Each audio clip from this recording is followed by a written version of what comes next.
हम निकलते हैं, जब इस चौराहे से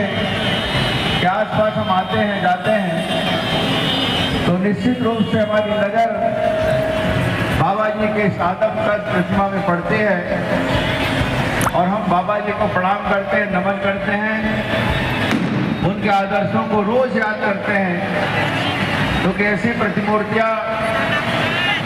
इसलिए स्थापित की जाती है महापुरुषों की, हम उनके कृतित्व को, हम उनके आदर्श को, हम उनके समर्पण को, हम उनके सद्भाव को और समाज के प्रति उन्होंने दिशा और दशा दी है, उस बात को हम सब याद करते हुए अपनी आने वाली पीढ़ी को उसका अवगत कराएं। इसलिए इस पावर हाउस के जो हृदय स्थल है उसमें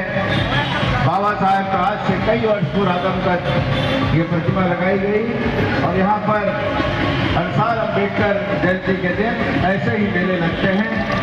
जहाँ पर सैकड़ों रैलियाँ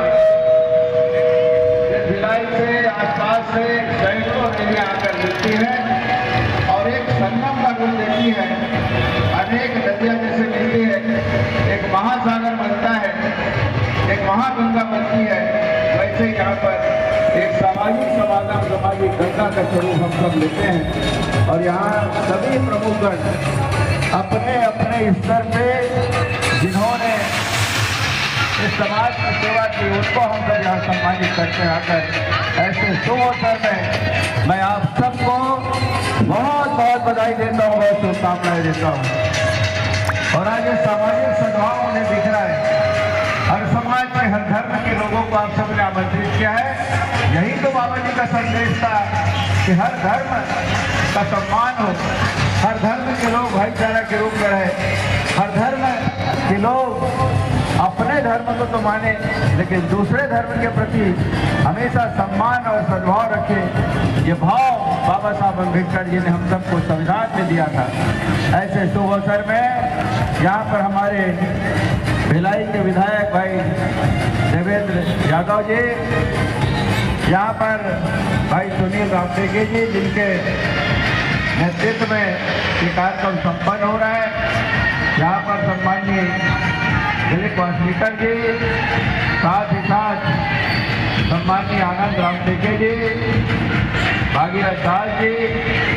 भूषण नांदिया जी, भाई आसिफ बेग जी, वर्षा बागड़े जी, सुजाता रामटेके जी, नेत्री मैडम जी, अशोक धौले जी, मुरली जी और हमारे बाला कोटे जी, बी.आर. मौर्य जी, सुभाष मिश्राम जी, नंद कुमार मिश्राम जी, अनिल गजबीर जी, उपस्थित सभी सम्मानित जन भाइयों बहनों बुजुर्गों, आप सबको मैं प्रणाम करता हूँ, आप सबको नमन करता हूँ। युवा साथियों के साथ रहकर बच्चों को बहुत बहुत प्यार। वाकई में इतिहास गवाह है, जब भारत स्वतंत्रता के बाद एक पहली सीढ़ी चल रही थी, पहला मैदान चल रहा था, अपने अस्तित्व को जब भारत खोज रहा था, उस समय यहाँ के महान विद्वान बाबा भीमराव अम्बेडकर जी को ये बहुत बड़ी जिम्मेदारी मिली। डॉक्टर राजेंद्र प्रसाद जी के नेतृत्व में उन्होंने बाबा साहब को चुना कि बाबा साहब जैसे लोग ही संविधान की रचना कर सकते हैं और सहयोगी के रूप में बाबा साहब को एक अभिन्न अंग बनाकर उन्होंने जो ये संविधान लिखा है, आज हम सब उसके छत्र छाया में जी रहे हैं और ये भारत महान बनेगा। उस बात को लेकर हमारे यशस्वी प्रधानमंत्री बाबा जी है ये दृढ़ संकल्पों को लेकर भारत अखंड रहे, भारत अक्षुण रहे, भारत सशक्त रहे, भारत समर्थ रहे, भारत का मान सम्मान और स्वाभिमान हमेशा विश्व में बढ़ा रहे, इस बात को लेकर निरंतर चल रहे और पूरा देश बाबा के आदर्शों पर चलने के लिए संकल्पित है। लेकिन बहुत से लोग इसको विखंडित करने लगे,